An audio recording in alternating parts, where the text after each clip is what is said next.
Okay, this is part two because obviously time issues.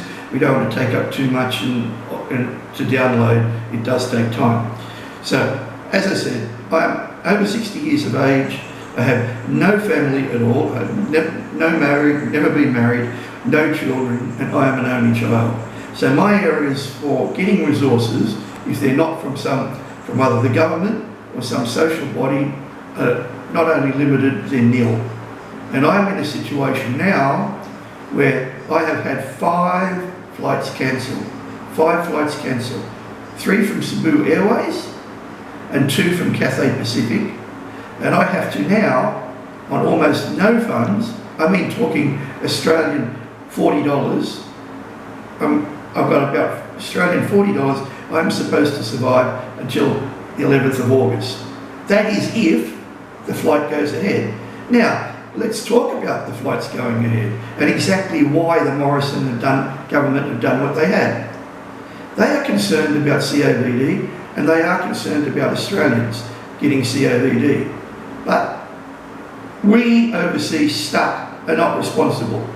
And the fact that our government, not only an Australian citizen, I was born in Australia, have supported Australia, supported the Australian legal system, and have followed Australian rules virtually since the day I was born.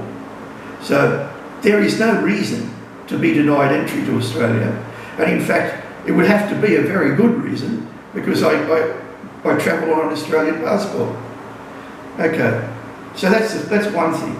The second thing is, and not many know this, why has the Morrison government limited the number of people per flight? Is it really because they're concerned about COVD? No.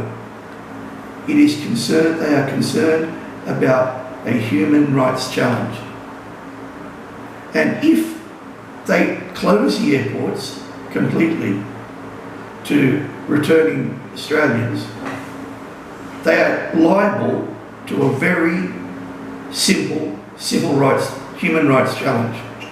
Now, I have contacted one of Australia's greatest human rights lawyers, now living in England, who is a QC and barrister.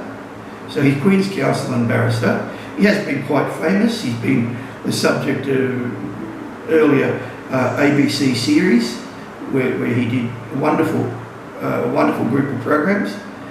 And I emailed him and he replied that yes, this is a human rights issue. And he suspects that the reason why he suspects that the more money you have, the more influence you have, the easier it is for you to get in. Particularly if you're the Kidman sister, the sister of Nicole, or Kerry Stokes, who have both come back to Australia within this period and have undergone home quarantine. Why does Marissa Payne, the Minister for Foreign Affairs, deserve special treatment? Why can't she do her business out of a hotel as returning Australians are supposed to? And I bet Marissa doesn't pay the 2 weeks quarantine cost that people are having to undergo. So is the inequity of this, the injustice of this, and the hypocrisy that the Prime Minister appears to be able to go in and out of the country without going through hotel quarantine.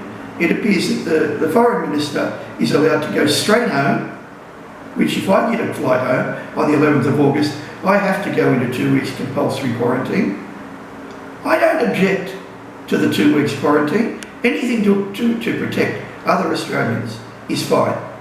But I do question and I do despise the hypocrisy identified as being protecting other Australians, because we're all in this together, but the Morrison government doesn't think that expats are in this. Thank you for watching, and there will be others tomorrow and days following.